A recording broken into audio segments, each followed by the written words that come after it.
Moisés Naim recomendó en el último CADE que, bueno, ya es hora de decir, es impostergable la reforma institucional en el Perú, si es que queremos seguir creciendo, queremos, en fin, resolver los problemas de la informalidad y todo lo demás. Pero recomendó comenzar por la reforma judicial. Justamente Walter Gutiérrez, ex decano del Colegio de Abogados de Lima y director de la revista La Gaceta Jurídica, ha publicado este informe que se llama La justicia en el Perú, 5 grandes problemas. Un informe con datos, con números, cosa no tan frecuente porque uno entra a la página web del Poder Judicial y ahí pues es la oscuridad total, no hay ninguna información, no hay ninguna estadística, no hay nada. Walter, ¿qué tal? No debe haber sido fácil elaborar esto, que hay un montón de cifras y números, número de jueces, número de causas, la carga no descargada, en fin, ¿no? ¿Cómo has hecho? En realidad, en general en el Estado no hay una cultura de la generación de información. Parece que no se tiene muy claro la importancia de la data, de la información, lo valioso que es para la toma de decisiones, para evitar errores, para generar eficiencia. Y el Poder Judicial no es ajeno a esa realidad. Es el sistema de justicia, no solamente el Poder Judicial. Pero déjame decirte, yo no quiero caer en el facilismo de decir que los jueces son corruptos, los jueces son ineficientes. El problema no se agota ahí. Con eso no exonero de responsabilidad. Todos los que estamos en la comunidad legal tenemos responsabilidad. Estamos aplicados a responsabilidad. Abogados, el sistema de justicia, el propio Congreso, todos. Porque este es un tema que excede las fronteras del Poder Judicial y del propio sistema de justicia. Ahora podemos hablar de varios de esos temas y tú vas a advertir, y el público también, cómo es que la justicia nos compromete, nos afecta directamente a todos, y por eso en el CADE, los invitados, entre ellos Moisés Naim, ha subrayado la urgencia de cambiar la justicia. Sí, pues bueno, acá el primer punto es cuántos jueces hay en el Perú. Se dice que hay 2.912 jueces, es decir, casi 3.000 jueces. La mitad, digamos, o algo más de la mitad son lo que llaman jueces especializados. Hay 790, casi 800 jueces de paz letrados y hay 552 jueces superiores y, bueno, 40 jueces supremos.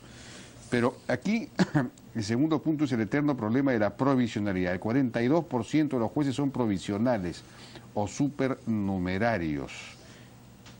¿Qué cosa es un juez supernumerario? Toda una amenaza para la autonomía y para la independencia del Poder Judicial, que el 48% sean jueces provisionales, sean jueces... 42% dice que son provisionales. 42%. O supernumerarios. ¿Por qué? La pregunta es, ¿por qué esta situación?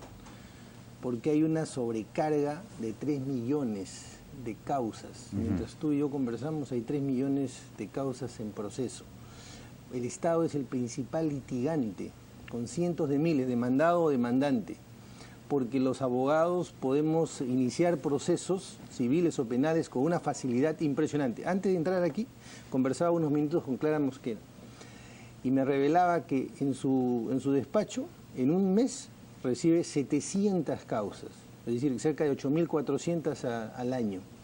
Es una cifra inmanejable. Somos un país que tiene una vocación litigiosa muy grande y eso fácilmente se puede atajar, se puede eliminar. Ahí se necesita decisión política.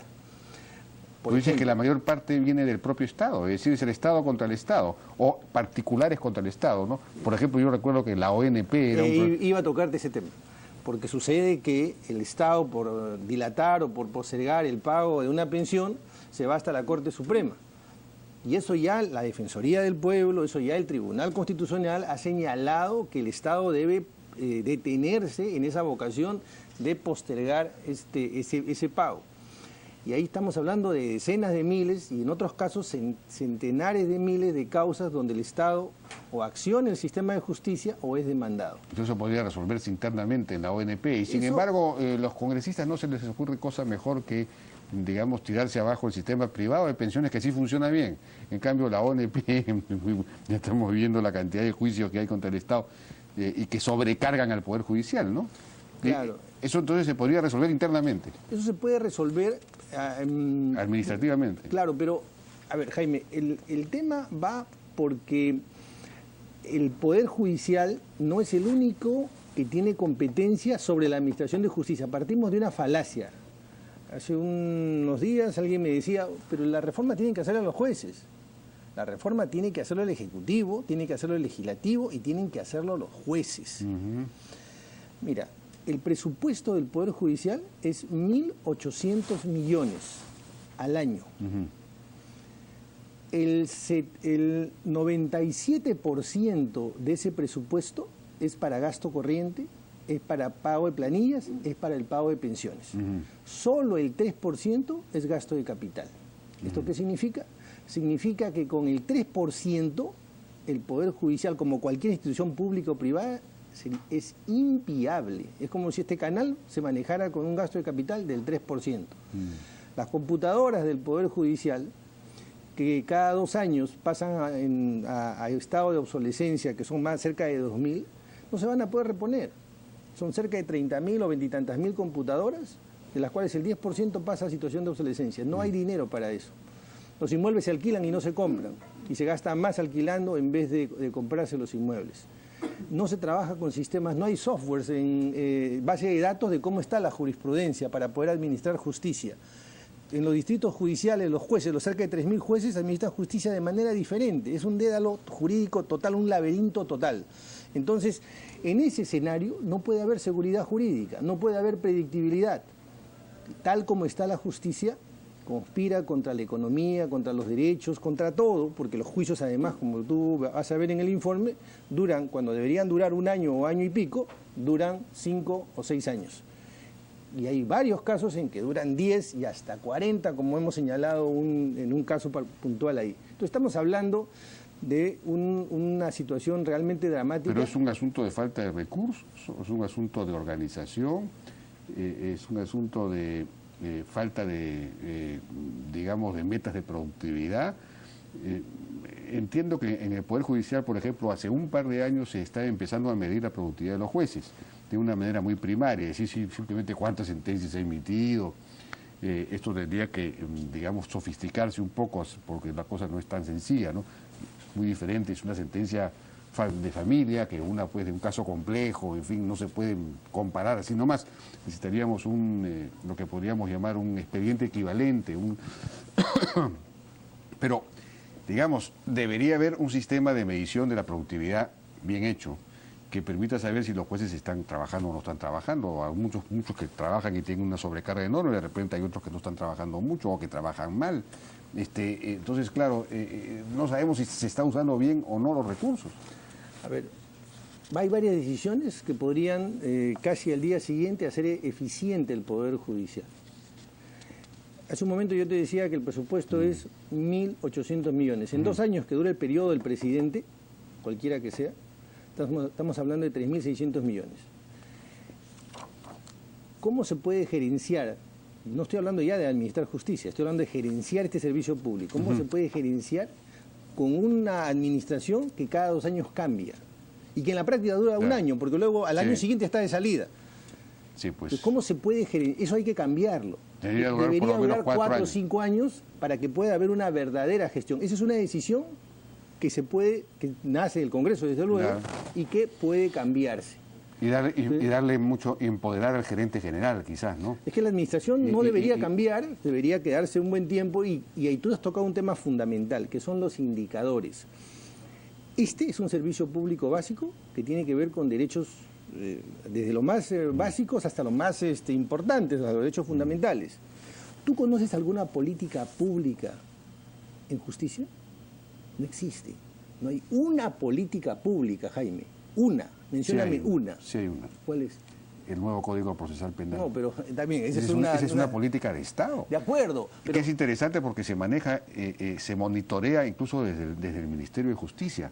Entonces, cuando se dice que el Ejecutivo no puede impulsar, digamos, fomentar la reforma judicial, sí podría hacerlo porque ya lo hace.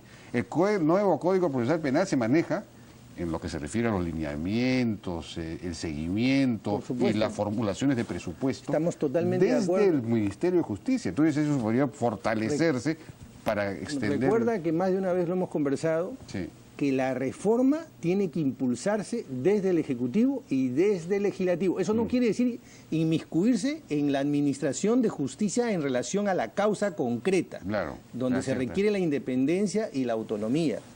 Pero sí en todo lo que tú estás mencionando, y precisamente tenemos ahí puntos totalmente de encuentro, Claro. pero en la medida en que tenemos un sistema donde una papeleta de tránsito llega hasta la Corte Suprema, una papeleta que podría llegar a ser de 100 o 200 soles y va a llegar hasta la Corte Suprema. ¿Cuánto cuesta que funcione una hora la Corte Suprema, una sala en la Corte? Varios miles de dólares. ¿Para qué? Para resolver una papeleta de tránsito. Por eso es un sistema diseñado para el absurdo. Entonces eso lo podemos cambiar. Bueno, Pero acá se necesita decisión política, se necesita concurso del Congreso, del Ejecutivo, y como tú bien dices, esto no afecta nada a la independencia. Esta Secretaría de la Comisión de Implementación del nuevo Código Procesal Penal podría ser fortalecida y que se le amplíe las funciones para impulsar toda la reforma judicial. Por ejemplo, en el mismo tema penal se podría implantar el expediente digital único, ¿no? Que vaya desde la policía hasta el INPE, en buena cuenta. Es un solo expediente digital, todo digitalizado. Eso sería mucho más transparente, sería mucho más rápido, pero eso cuesta algo, alguien tiene que manejarlo y hay que poner el presupuesto. Uno de los indicadores que deberían existir es el indicador de grado de tecnología que se introduce en el Servicio de Administración de Justicia. Todos los años debería haber un informe anual de la justicia con un conjunto de indicadores, carga, descarga, celeridad, grado de digitalización o de informatización del Servicio de Justicia, que es lo que tú estás planteando. No. Muy bien. Hace 8 años atrás, en este mismo programa, conversamos sobre la notificación electrónica. Han pasado 8 años, Jaime, y estamos en el 30 y tantos % de digitalización. 8 años. Con 3% es inviable, pues. Con 3% de presupuesto es No, pero inviable. además ha habido resistencias, hay resistencias de los abogados. Ese es otro gran tema, ¿no? ¿Qué Pero hacemos es que- con los colegios de abogados? Que en lugar de... yo me pregunto si realmente los colegios de abogados deberían tener como función controlar la ética o vigilar la ética de los abogados, función que no cumplen, habría que quitársela. En primer lugar, lo primero que hay que hacer respecto del ejercicio de la profesión es controlar. El abogado no puede iniciar demandas tan libremente. Somos generadores insomnes de juicios. Insomnio. Y entonces, Podemos ¿eso cómo se puede...? Con una norma. Eso no violenta el acceso a la justicia. En cualquier país del mundo, el que abre el sistema de justicia con una demanda chatarra, con una demanda frívola, es sancionado muy severamente y puede ser incluso retirado del sistema.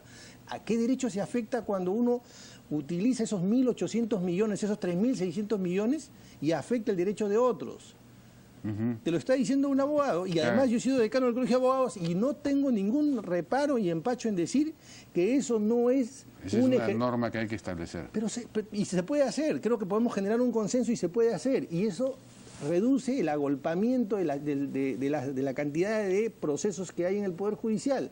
Los dos principales generadores de carga son el Estado y los abogados irresponsables. No todos, desde luego, pero hay Ya. muchos abogados irresponsables. De acuerdo. Hubo un código de buenas prácticas que se estuvo trabajando durante 6 años entre las gerencias de las empresas grandes, los estudios de abogados, que al final, que era un pacto de no soborno, que al final no fue firmado. Los estudios de abogados no quisieron firmarlo porque ¿qué pasa si firmo yo y después otro estudio no lo respeta y entonces mi cliente queda expuesto frente a la ventaja que tiene el otro? Lo que tenemos que generar es buenas prácticas judiciales. Así como existe un CADE para otear todos los años cómo está el mercado, el empresariado, debe haber una suerte de CADE. Una vez al año nos deberíamos reunir toda la comunidad legal y de la sociedad para saber cómo avanza la justicia. Y el primer paso es hacer un informe anual de la justicia, un verdadero informe, porque este es un documento muy preliminar. Claro. Sí, pues es verdad, es verdad. Aquí, por ejemplo, se ve que la carga que tiene incluso la Corte Suprema, ¿no? que sumando toda la carga de todas estas salas, llega a ¿qué? Son como 30.000 procesos al año. 30.000, la Corte Suprema, 30.000 casos. Acabo de mencionarte que una llegan cosa, hasta papeletas, ¿no? Pero la Corte Suprema, yo hace años que lo escucho a los propios Supremos decir, no, la Corte Suprema solo debería haber unos cuantos casos para hacer jurisprudencia, seleccionar, y nunca seleccionan nada. Pero a mí me dijo Enrique Mendoza que eso era debido a que las sentencias en el nivel de los jueces superiores eran muy malas muchas veces y había que corregirlas. Esa fue la explicación que me dio, que no podían renunciar a hacerlos. ¿Es verdad esto? Y eso se puede solucionar si nosotros tenemos una base de datos de cómo se está administrando justicia, se interconectan todos los institutos judiciales y yo, juez, estoy viendo una causa y en tiempo real puedo saber más o menos cuál ha sido la tendencia y no resolver de manera diferente. Hoy, en pleno siglo XXI, en el 2015, no podemos echar mano de la tecnología. Cruzando la frontera en el Ecuador, casi al 100% se notifica electrónicamente. En Chile, o sea, no estoy hablando ni de Europa ni de Estados Unidos, estoy hablando de realidades colindantes. O sea, lo que estamos pidiendo no es nada inalcanzable. Se necesita decisión política. Yo estoy convencido, este ministro de Justicia es un ministro muy serio, y estoy convencido, mañana voy a estar con él, estoy convencido que él va a asumir este tema, puede liderar este tema, puede impulsar este tema de iniciar la reforma de la justicia en este país. Quizás se pueda pedir se pueda invitar a una asociación público-privada para la digitalización, por ejemplo, de todo el Poder Judicial, el expediente digital, las notificaciones electrónicas, terminar todo ese proceso, que Nelson Muchac me decía que costaría menos de $300 millones. Es una inversión que vale la pena si es que uno va a dar un salto de calidad, de transparencia y de anticorrupción, ¿no? La justicia no es un gasto, es una inversión. Tiene que ver con las inversiones, con los contratos, con tus derechos, con nuestros derechos. No podemos dejar de hacer el esfuerzo por reformar la justicia y mejorar la economía de la justicia también. Bueno, felicitaciones a Walter Gutiérrez por este informe de la justicia en el Perú, que entonces será el primero de una serie que saldría cada año. Nosotros vamos a hacer el esfuerzo para hacer un informe cada vez más completo, cada vez más integral de la justicia. Bueno, si logras conseguir la información, yo por ejemplo no he podido conseguir la información acerca de cómo se desagrega la carga judicial, por ejemplo, cuántos son casos familiares, cuántos son casos penales, de qué tipo, cuántos son casos de contencioso administrativo, cuántos... Yo no, bueno, por de pronto, tú lo has podido saber, porque yo lo estoy buscando, yo no lo pude conseguir, a ver, tampoco has podido conseguir eso. Es que como te digo, no saben. Pero ya te comprometo, porque creo que aquí nadie puede ponerse de perfil, periodismos, abogados, jueces, fiscales, si queremos que esto cambie. Si no queremos que esto cambie, podemos ponernos a silbar. Yo desde ya te comprometo, porque tú eres una persona siempre preocupada y ocupada en estos temas, así que... Nos comprometemos mutuamente. Ya, correcto. Walter Gutiérrez, muchas gracias. Vamos a una pausa y seguimos con este tema, porque vamos a estar con Clara Mosquera, que es jueza de paz letrado de la Corte de Lima Norte, que tiene una denuncia contra la manera como el Consejo Nacional de la Magistratura toma los exámenes. Regresamos.